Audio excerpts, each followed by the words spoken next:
Hal besar di perdagangan awal pekan indeks harga saham gabungan kembali koreksi dalam, bahkan secara intraday pelemahan sudah di atas 1% pemirsa, dan indeks harga saham gabungan melemah ke level 7.400-an. Saham-saham konglomerasi hari ini menjadi pemberat utama indeks harga saham gabungan. Ada Aman melemah di atas 13% usai rilis kinerja semester pertama di 2025. Dari saham-saham grup Prayogo Pangestu ada Brand melemah di atas 6%, kemudian juga ada Cuan melemah di 7%, BRPT bahkan juga melemah di atas 4% pemirsa. Namun yang cukup menarik dari perbankan big cap, BMRI masih mampu bertahan di zona hijau, menguat di 1,55%. Dari teknologi ada MTEK melesat di 13%. Dan dari masih saham grup Prayogo Pangestu, CDIA masih melaju untuk saat ini dan kembali mencatatkan auto recheck atas. Dan seperti apa review di sepanjang perdagangan hari ini di awal pekan, proyeksi untuk perdagangan esok hari, jangka menengah dan juga untuk jangka panjang.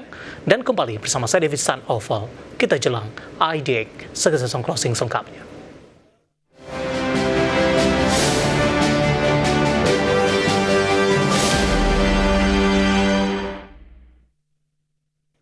Dan mengawali perjumpaan pemirsa, saya akan coba sampaikan update pergerakan indeks harga saham gabungan di 30 menit jelang penutupan perdagangan di sesi kedua hari ini. Di mana indeks harga saham gabungan tertekan semakin dalam pemirsa, di mana posisi saat ini melemah di 0,93%. Setelah beberapa menit yang lalu, ini melemah di atas 1% pemirsa. Posisi saat ini di 7.400-an, tepatnya di 7.463,341. Indeks harga saham gabungan sempat dibuka di zona hijau di sesi pertama pada pagi tadi di level 7.552,496 dan menguat sesaat di 7.560,056. Kemudian indeks harga saham gabungan berbalik arah ke zona merah dan posisi 1 jam jelang penutupan perdagangan di sesi kedua hari ini dan 30 menit tekanan dalam masih berlanjut. Meskipun pelemahannya lebih ke arah terbatas, sudah di bawah 1% pemirsa.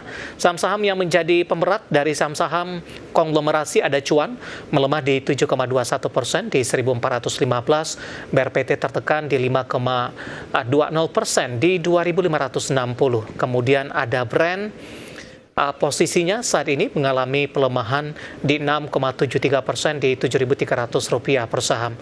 Sementara dari grup konglomerasi lainnya ada Aman Mineral hari ini turun dalam di 13,57% di Rp7.325 per saham. Raja tertekan di 4,51% di 2.750. PTRO masih dari saham-saham grup Prayogo Pangestu melemah di 6,39% di 3.660. Ketika dari BMRI masih bertahan di zona hijau, BBRI tertekan di 1,07%, BBCA melemah di 0,30% pemirsa. Sementara dari teknologi, ada MTEK bertahan di zona hijau bahkan melesat di atas 14% di 760. CDIA ketika dari saham-saham grup Prayogo lainnya mengalami tekanan cukup dalam, hari ini auto reject atas kembali di Rp1.790 per saham. INKP melesat di 4%, 7.600. Antam bertahan menguat di 1,39% di 2.920. Sementara Ratu hari ini melemah di 6,37% usai rilis kinerja. Sementara dari teknologi lainnya ada WERG bertahan menguat di 0,85% di Rp119 per sahamnya. Updatean pergerakan indeks harga saham gabungan di 30 menit jelang penutupan perdagangan di sesi kedua hari ini, dan semoga bisa menjadi salah satu referensi untuk Anda.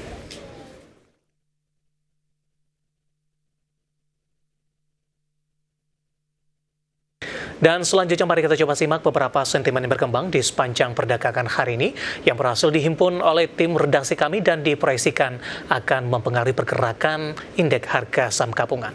Baik dari domestik maupun internasional, dan informasinya apa saja. Mari kita simak rangkumannya berikut ini.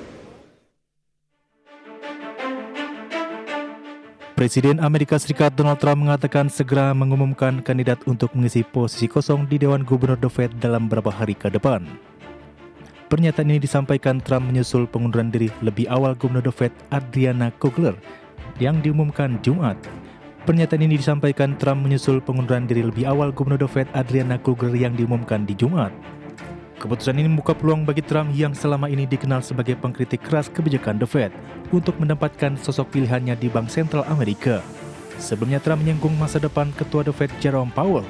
kemungkinan besar akan tetap menjabat hingga masa tugasnya berakhir. Laporan resmi yang dirilis Biro Statistik Tenaga Kerja menunjukkan jumlah penambahan pekerja non-formal payrolls hanya mencapai 73.000 di Juli 2025. Angka ini jauh di bawah proyeksi pasar di 106.000 dan menjadi sinyal awal pemulihan ekonomi pasca pandemi mulai menghadapi tantangan baru. Tingkat pengangguran nasional mengalami kenaikan dari 4,1% jadi 4,2%, sejalan dengan ekspektasi analis. Kinerja pasar tenaga kerja yang melemah berpotensi pengaruhi keputusan kebijakan moneter The Fed dalam beberapa hari bulan ke depan. Sementara itu, Wall Street jatuh akibat data pasar tenaga kerja melemah di tengah tarif baru Presiden Donald Trump. Ketegangan geopolitik imbal hasil obligasi pemerintah Amerika jangka pendek anjlok tajam, lantaran suku bunga The Fed tak kunjung turun sesuai ekspektasi. Indeks Dow Jones turun 1,23% ke level 43.588,58. Indeks S&P 500 kehilangan 1,60% ke posisi 6.238,01. Sementara indeks Nasdaq jatuh 2,24% ke level 20.650,13. Sepekan terakhir, S&P 500 turun 2,36%, Nasdaq melemah 2,17%, dan Dow Jones merosot 2,92%. Estimasi median dari 6 ekonom yang disurvei The Wall Street Journal, ekonomi Indonesia diperkirakan tumbuh 4,8% di kuartal 2 2025, sedikit melambat dibandingkan pertumbuhan 4,87% di kuartal 1. Catatan ekonom DBS Taimur Baik dan Chen Wei Liang yang dirangkum dari berbagai sumber. Perlambatan disebabkan menurunnya kepercayaan konsumen, melambatnya belanja pemerintah, dan PMI sektor manufaktur masih terkontraksi. Meski pelonggaran suku bunga dan stimulus diperkirakan dapat mendukung daya beli, namun ketidakpastian global akan tetap menahan laju pertumbuhan di bawah 5%. Berbagai sumber untuk IDXNU.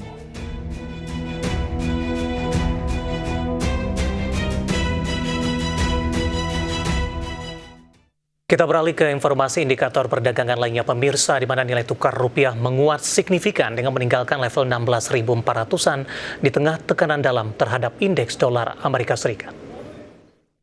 Dikutip data Tartia hingga perdagangan Senin siang, rupiah menguat signifikan di 0,82% di level 16.371 per dolar Amerika. Bahkan secara intraday rupiah sempat menguat ke 16.342 per dolar Amerika. Sebelumnya nilai tukar rupiah sudah dibuka menguat di 0,52% di level 16.400 per dolar Amerika Serikat di Senin pagi. Rupiah menguat di tengah indeks dolar Amerika di Senin pagi melemah di 0,31% di level 98,83. Sementara di Jumat pekan lalu ditutup turun di 0,83% ke level 99,14 setelah sempat menembus level psikologis di 100,25. Penurunan dipicu rilis data ketenagakerjaan Amerika jauh di bawah ekspektasi ekonom, di mana data ini menaikkan ekspektasi penurunan Fed Fund Rate di September dengan probabilitas mencapai 90%. Langsung saja kita akan update seperti apa pergerakan nilai tukar rupiah terhadap sejumlah mata uang utama berikut ini. Dapat Anda saksikan grafis di layar televisi Anda pemirsa. Pergerakan nilai tukar rupiah terhadap dolar Amerika Serikat di 16.383 rupiah. Kemudian terhadap euro di 18.832 rupiah. Pound sterling di level 21.773 rupiah. Kemudian terhadap yen Jepang di 110,97 rupiah.